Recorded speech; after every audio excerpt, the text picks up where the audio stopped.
aktivitas kita lakukan itu menjadilah diri kita menjadi satu diri yang punya jiwa, yaitu jiwa suci. Sebagaimana Rasulullah mengatakan bahwa kesucian kita, batin kita ibaratnya kita baru dilahirkan dari rahim ibu kita.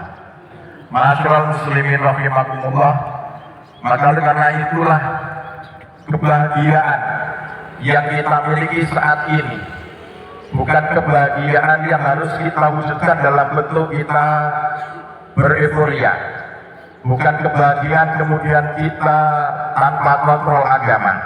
Justru kebahagiaan yang kita peroleh karena kesucian, kebahagiaan yang kita peroleh karena kita melaksanakan ibadah dalam bulan Ramadan itu, kita alunkan suara takbir kalimat Allah, Allahu Akbar, Allahu Akbar, la ilaha illallah, wallahu akbar, Allahu Akbar, walillahil hamd.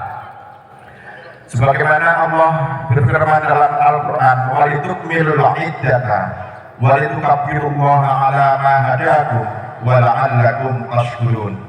Hendaklah kamu sempurnakan ibadah puasamu, kemudian tutuplah ibadah puasamu itu dengan bertakbir kepada Allah Subhanahu wa taala.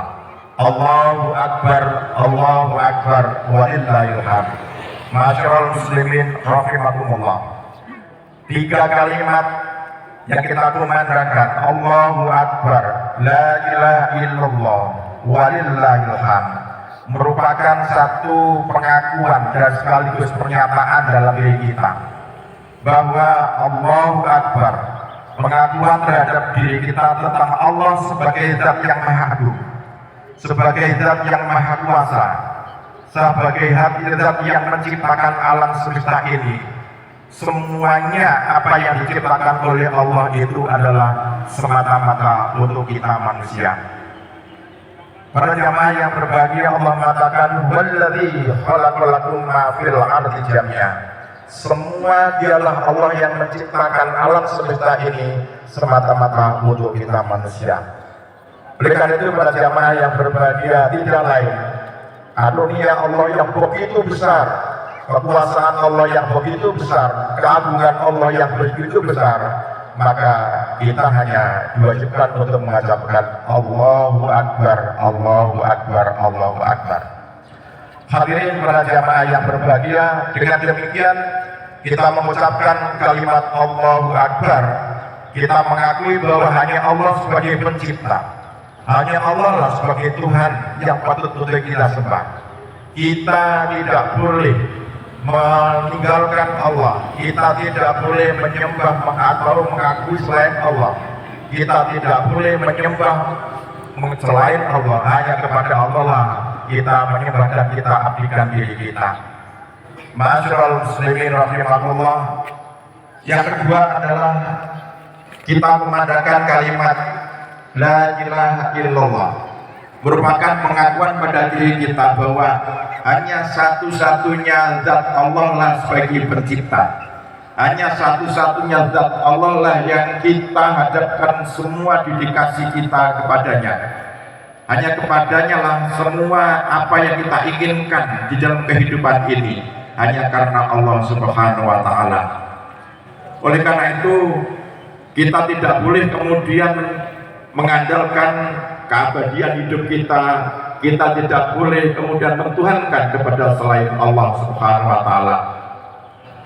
Di dalam Al-Qur'an dikatakan bahwa apabila seseorang itu mengakui dan mengambakan kepada selain Allah, maka dikatakan adalah mereka itu adalah ubudut tauhid, orang yang menyembah kepada tauhid artinya materialisme. Masyaallah muslimin rahimakumullah. Yang ketiga, bahwa pada hari ini kita juga memandangkan walillahil hamd, yaitu segala puji hanya milik Allah, merupakan pengakuan bagi kita bahwa hanya satu-satunya yang patut untuk kita puji kecuali hanya Allah Subhanahu wa taala. Tidak ada lain kecuali kita memuji hanya kepada Allah Subhanahu wa taala. Kenapa kita harus memuji kepada Allah tadi? Karena Allah yang menciptakan alam ini, maka kemudian alam ini untuk kita semua. Karena Allah yang menjadi zat Tuhan yang kita sembah, yang kita sembah, maka hanya Allah yang kita alunkan pujian itu hanya kepadanya.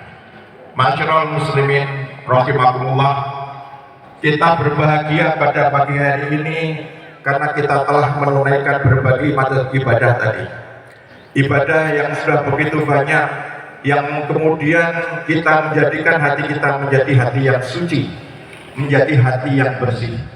Kita saat ini para jamaah yang berbahagia menghadapi satu tantangan dunia, di mana adalah tantangan dunia modern.